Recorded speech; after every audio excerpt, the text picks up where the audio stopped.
क्या सेंथिल बालाजी का खेल अब खत्म होने वाला है? ये सवाल हमारा नहीं है, ये सवाल है उन सभी लोगों का जो इस केस को काफी लंबे समय से फॉलो कर रहे हैं। अब आप सोचेंगे कि ये सवाल आया कहां से, तो आपको बता दूं कि सुप्रीम कोर्ट में मंगलवार को जो हुआ है उसने सिर्फ कोर्टरूम को ही नहीं बल्कि पूरे देश को हिला दिया है। जहां एक तरफ supreme court Kolkata rape case की हियरिंग में सुनवाई कर रहा था और व्यस्त था, उसी वक्त सुप्रीम कोर्ट का एक दूसरा बेंच तमिलनाडु के एक्स मिनिस्टर सेंथिल बालाजी के अगेंस्ट जो मनी लॉन्ड्रिंग केस चल रहा है उस पर अपने डाउट्स क्लियर कर रहा था। ट्यूसडे को सुप्रीम कोर्ट ने कुछ ऐसे सवाल उठाए हैं जो सिर्फ बालाजी ही नहीं बल्कि ईडी के लिए भी मुसीबत बन सकते हैं। एक और बात आपको बता दूं कि सुप्रीम कोर्ट के सामने एक नई पहेली आई है जिसमें ईडी के साथ 3 पहलवान कौन है, इस पे नई टकरार शुरू हुई है। क्यों नहीं समझे? तो चलिए इस वीडियो को अंत तक देखिए और जानिए कि सेंथिल बालाजी केस में किन 3 पहलवानों की बात हो रही है और क्या सवाल जवाब सुप्रीम कोर्ट ने किए हैं, जिसके बाद केस के फैसले में हमें एक बड़ा बदलाव देखने को मिल सकता है। Tuesday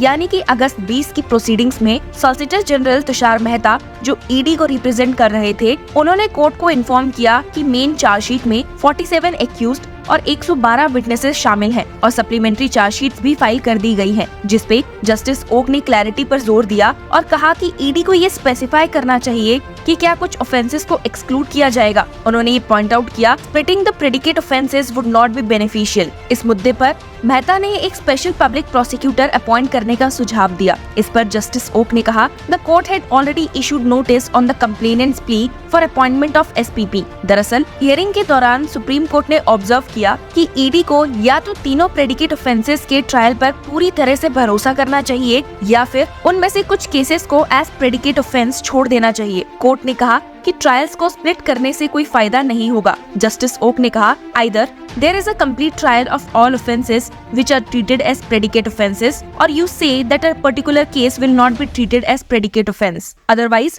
this splitting etc. is not going to serve a purpose. It will take years for this trial. इस पूरे मुद्दे पर एक बेंच जिसमें जस्टिस अभय एस ओक और जस्टिस अगस्तीन जॉर्ज मसीह शामिल थे ने पहले पूछा था कि क्या ईडी तीनों प्रेडिकेट ऑफेंसेस जिसे हमने स्टार्टिंग में 3 पहलवानों के नाम से भी रेफर किया था पर हिलाई करने का सोच रहा है या फिर उनमें से कुछ को प्रोसिक्यूशन से एक्सक्लूड करने का इरादा है अंडर द पीएमएलए एक्ट। इसी इशू पर कोर्ट ने सॉलिसिटर जनरल तुषार मेहता के सबमिट किए गए एक 1 पेज नोट को रिकॉर्ड पर ले लिया है और बालाजी की बेल हियरिंग में अपना फैसला रिजर्व कर दिया है। ऑर्डर डिक्टेट करने के बाद सॉलिसिटर जनरल तुषार मेहता ने कहा कि फ्राइडे तक वो ये कहने के लिए तैयार होंगे कि ईडी सिर्फ एक केस तक ही सीमित कर रहेगा। उन्होंने कहा ED is seeking splitting of chargesheets which is legally permissible, लेकिन सीनियर एडवोकेट मुकुल रोहतगी ने आर्ग्यू किया the ED has no right to split as the prosecution complaint contains all 3 predicate offences। जैसा कि आप भी जानते हैं कि कोर्ट ने पहले ये पूछा था कि क्या पीएमएलए के तहत ट्रायल बिना किसी प्रेडिकेट ऑफेंस के ट्रायल के आगे बढ़ सकता है और इसके जवाब में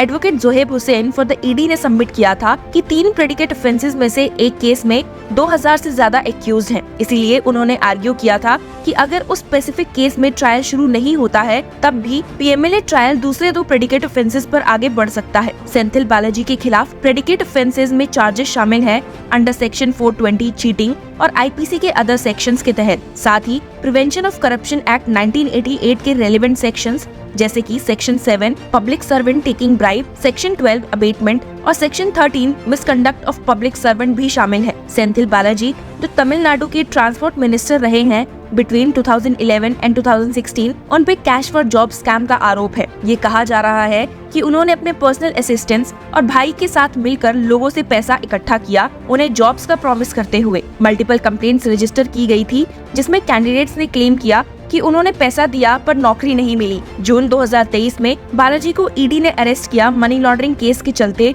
जो इन एलिगेशन से जुड़ा था। उसके बाद उन्होंने मद्रास हाईकोर्ट के ऑर्डर को चैलेंज किया जिसमें उन्हें बेल देने से मना कर दिया गया था। हाईकोर्ट ने उनकी बेल प्ली रिजेक्ट कर दी थी चार्जेस की सिवियरिटी और विटनेस टेम्परिंग की पॉसिबिलिटीज को देखते हुए। इसीलिए बालाजी ने सुप्रीम कोर्ट में प्रेजेंट अपील फाइल की है, पर उनके इस केस के दाखिल करने के बाद सुप्रीम कोर्ट ने कई बार ये पूछा था that what if he is acquitted in the predicate offense, जिसके जवाब में सॉलिसिटर जनरल तुषार मेहता ने कहा था कि फाइनल डिसीजन तक पीएमएलए ट्रायल में विटनेसेस का एग्जामिनेशन और आर्ग्यूमेंट्स कंटिन्यू हो सकते हैं। उन्होंने जोर दिया था कि केसेस में चार्जेस फ्रेम किए जा चुके हैं लेकिन एक्यूज ने डिस्चार्ज एप्लीकेशन में 13 एडजमेंट्स मांगी है। उन्होंने ये भी कहा कि डिले बालाजी की वजह से हुआ है। मेहता ने बेल हियरिंग को अपोज करते हुए कहा कि अगर आगे कोई एडजर्नमेंट नहीं मांगा जाता है तो प्रेडिकेट ऑफेंस में 6 महीने के अंदर ट्रायल कंप्लीट हो सकता है। उन्होंने फर्दर कहा कि तमिलनाडु स्टेट एक्यूज की मदद कर रहा है, इसीलिए ट्रायल के खत्म होने की संभावना नहीं है। मेहता ने बताया कि ट्रायल का खत्म ना होना बेल के लिए एक कंसिडरेशन हो सकता है, लेकिन ओनली कंसिडरेशन नहीं है। लेकिन जस्टिस अभय एस ओक ने ट्रायल के जल्दी शुरू होने की संभावना पर शक जाहिर किया। उन्होंने कहा, बालाजी पहले 1 साल से कस्टडी में हैं और अगले कुछ महीनों में ट्रायल शुरू होने की कोई क्लियर पॉसिबिलिटी नहीं है। बालाजी के लिए सीनियर एडवोकेट मुकुल रोहतगी ने आर्ग्यू किया कि बालाजी, जिनकी रिसेंट में हार्ट सर्जरी हुई थी और अब वो मिनिस्टर नहीं है, उन्होंने विटनेसेस की छेड़छाड़ या ट्रायल को इम्पैक्ट करने का कोई रिस्क नहीं उठाया है। जिस पर जस्टिस ओक ने मुस्कुराते हुए कहा, even if someone is a very prominent minister, अगर वो मिनिस्टर नहीं रहता तो क्या वो इन्फ्लुएंशियल नहीं रहता है। रोहतगी ने जवाब दिया था कि चार्जशीट फाइल होने के वक्त बालाजी मिनिस्टर भी नहीं थे, उनके द्वारा विटनेसेस से छेड़छाड़ करने का कोई सबूत नहीं है। रोहतगी ने ईडी के इस आर्गुमेंट को भी रिजेक्ट किया था कि प्रोसिक्यूशन कंप्लेंट में mention offence related files CSAC FSL report में CSAC.XSLX फाइल है। बालाजी के अगेंस्ट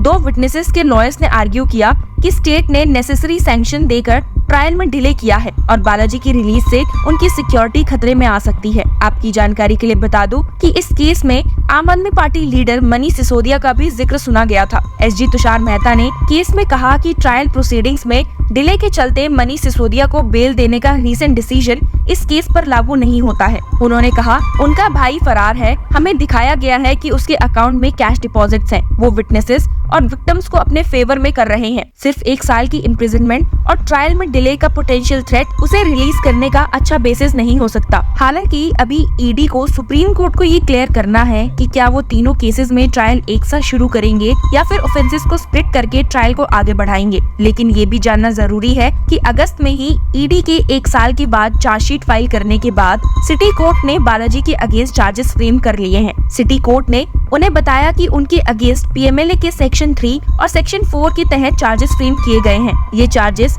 इंग्लिश में पढ़े गए और तमिल में सेंथिल बालाजी को समझाए गए, जिन्हें डिनाई करते हुए उन्होंने नॉट गिल्टी प्लीड किया है। जिसके बाद सिटी कोर्ट ने 3 विटनेसेस को समन इशू किए, पर क्योंकि अब सेंथिल बालाजी सुप्रीम कोर्ट से भी अपनी बेल की मांग कर रहे हैं और वहां पर ईडी का एक ऐसा स्टैंड देखा गया है, साथ ही इस मुद्दे पर कोर्ट ने दोनों तरफों के आर्गुमेंट सुनने के बाद अपना फैसला रिजर्व कर दिया है। अब सबकी नजर इस बात पर है कि क्या सेंथिल बालाजी को बेल मिलेगी या ईडी के और भी एक्शंस देखने को मिलेंगे। So stay tuned with law Chakra to get all the updates related to Senthil Balaji case.